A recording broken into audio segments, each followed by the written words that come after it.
Good evening, everybody. James Hancock here. It's getting a little late here in New York. It's almost 2 in the morning, but I wanted to sneak in a quick review of the latest episode of The Orville. The reason I'm a little late with this review is that I was reviewing Blade Runner 2049, so please check that out if you're interested in that flick.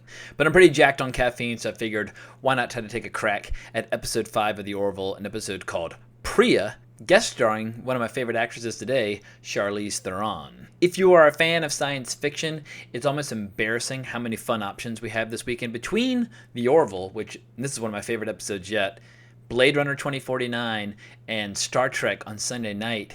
I know everybody has very, very strong opinions about what they would like to see in their films and their shows, but with all these options, chances are at least one of them is going to tickle your fancies, so I feel like it is a very good time to be a sci-fi fan. All these options are wildly different, but all have something to offer that I really enjoy. But this episode was particularly good. It didn't tackle social issues like we've been seeing in the previous episodes, but it was just a wham-bam, exciting adventure story with a little bit of sex and a little bit of comedy, and it was just an absolute blast to watch from start to finish. I guess the only real ethical debate at play in the story is basically from the point of view of the character played by Charlize Theron. And spoiler alert, if you haven't seen the episode yet, stop now because I'm going to be diving pretty heavily into the mechanics of this particular episode. But basically, she's a scavenger slash relic dealer from the future, from the 29th century. And she knows that the Orville is going to be destroyed in a dark matter storm. So what she does is she travels back in time, allows herself conveniently to be rescued by them so that she can then save the ship, drive it through a wormhole back to the future where she can sell it. The ethical dilemma is that you're going to basically be stranding hundreds of people in a century that they're unfamiliar with, and they'll never see their families and loved ones again.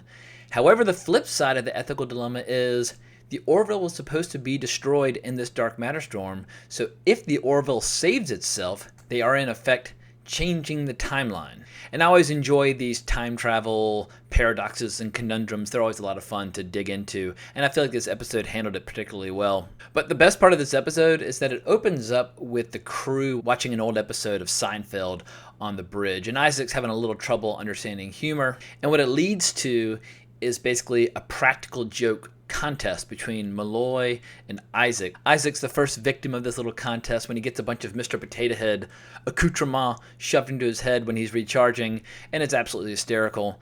But his retaliation is particularly gruesome, but just had me absolutely fucking howling with laughter. Given that Isaac's very resourceful but doesn't quite understand humor, he decides just to remove Malloy's leg entirely and hide it.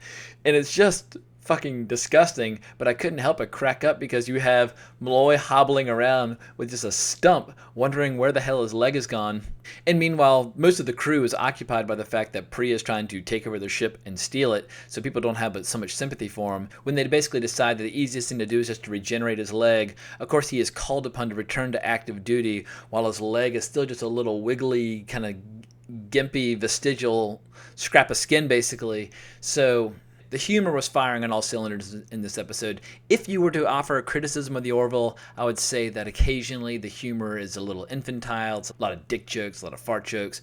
But this humor, I think they kicked it up a notch to another level, and I was just howling. What was really surprising about this episode is how exhilarating the action sequences were, and there are two big action set pieces of this episode. First, we have Priya when she's on a comet hurtling toward a star, and they have to figure out a way to rescue her before the comet totally dissolves from the gravity and from the heat of that star. So not only do you get to see Malloy employing some of his amazing pilot skills, you get to see Alara Katan doing yet another jar of pickle sequence when she's ripping open a door, and also when Lamar saves their little shuttle with a tractor beam. It's just good, fun, thrilling, exciting stuff. But the other major action set piece is when they find themselves in the middle of this dark matter storm, which looks just gorgeous the way they render it. Initially, they can't see it at all, but Priya unveils a way to see it all and is able to pilot her way through it. I mean, if you like scenes like in Empire Strikes Back when Han Solo's navigating the asteroid belt, being chased by TIE fighters, it's that kind of maneuvering, and it's just incredibly exciting stuff to watch. So huge thumbs up to the Orville for delivering on the action front, because the action front hasn't necessarily been the strongest asset of the show so far. But of course, the main thrust of this episode is the lack of objectivity that Ed demonstrates when he starts to fall for Priya. Priya obviously is a very, very beautiful woman. It's Charlize Theron, for God's sake. And after an initial bonding session about both being from Massachusetts during a cocktail party, they end up going to bed together, and it's Ed's first kind of rebound sex since his divorce. And while Ed might be cringe-inducing and awkward in his post-coital pillow talk and bonding, Charlize Theron, aka Priya, is an absolute master of it and very quickly has Ed under her spell. Kelly's incredibly suspicious of Priya as well as Ed's very, very poor judgment. It is not the first time where a guy has done silly things when they're thinking with the wrong part of their body, but they eventually bust her for basically installing this device that allows her to take control over the entire ship.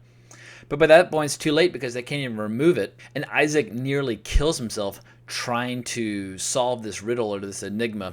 And the episode ends very, very happily. While they are about to be taken over or sold in the future, Isaac reveals himself. He's actually stored himself inside the computer of the ship. He uses a quick Seinfeld reference so people know that it is him, and then they're able to get the hell out of Dodge back through the wormhole. There's a cool little scene at the end where they're basically talking about how if they destroy the wormhole, that destroys all the possibilities that that wormhole represents. Therefore, Charlize Theron's character would never travel back in time. So Ed has to basically sacrifice the fact that he does have a legitimate connection with her, even though she basically is a criminal in a lot of ways.